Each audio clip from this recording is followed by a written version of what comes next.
ऐसी परिस्थिति नहीं करना चाहिए कि पूरा बड़ा समाज जो है SC/ST के खिलाफ हो जाए। किसी एक जो व्यक्ति दोषी है उसको करिए, पूरे के पूरे गांव को अगर संलिप्त करिएगा तो। नमस्कार, प्रभात खबर में आपका स्वागत है। मैं हूं आपके साथ राजकमल। बिहार विधानमंडल में बजट सत्र चल रहा है और इस बीच खूब हंगामे भी हो रहे हैं। सदन के अंदर भी हंगामा हो रहा है, सदन के बाहर भी हंगामा हो रहा है। आज सबसे पहले परिषद के बाहर राबड़ी देवी के नेतृत्व में विपक्ष के जितने भी MLC हैं उन्होंने नीट छात्रा मौत मामले को लेकर प्रदर्शन किया। इसके बाद अब सत्ता पक्ष के जो भी MLC हैं उनका बयान सामने आने लगा है। इस बीच बिहार सरकार के बड़े मंत्री अशोक चौधरी का बयान सामने आया है। उन्होंने राबड़ी देवी पर करारा हमला बोला है। साथ ही दरभंगा में जो ब्राह्मण परिवारों पर, ब्राह्मणों पर SC/ST के मामले दर्ज किए गए हैं उस पर मंत्री का बड़ा बयान आ गया है। आपको बता दें कि अशोक चौधरी भी दलित ही हैं। दलित मंत्री होते हुए उन्होंने क्या कुछ कहा है, आप ये पूरा वीडियो देखिए। अगर कोई ऑथेंटिक इंफॉर्मेशन है किसी मंत्री के बेटे के बारे में तो स्पेसिफिक DGP को पत्र लिखना चाहिए।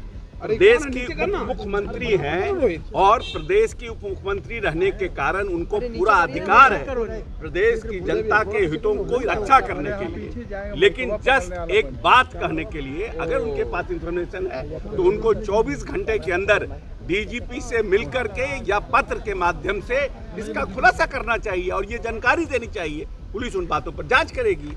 DMK के मंत्री बिहारियों के बारे में क्या कुछ कह रहे हैं? नहीं, ऐसे दुष्ट प्रवृत्ति और दुष्ट मानसिकता के जो लोग हैं, जो हिंदी भाषा भाषियों के प्रति कभी महाराष्ट्र के लोग बोलते हैं, कभी तमिलनाडु के लोग बोलते हैं, ये सरासर गलत है। ये कहते हैं कि पानी पूरी बेचने आए हैं। हिंदुस्तान ने इस देश को पहला राष्ट्रपति दिया। इस हिंदुस्तान ने इस प्रदेश में सबसे ज़्यादा IAS दिया, सबसे ज़्यादा IPS दिया।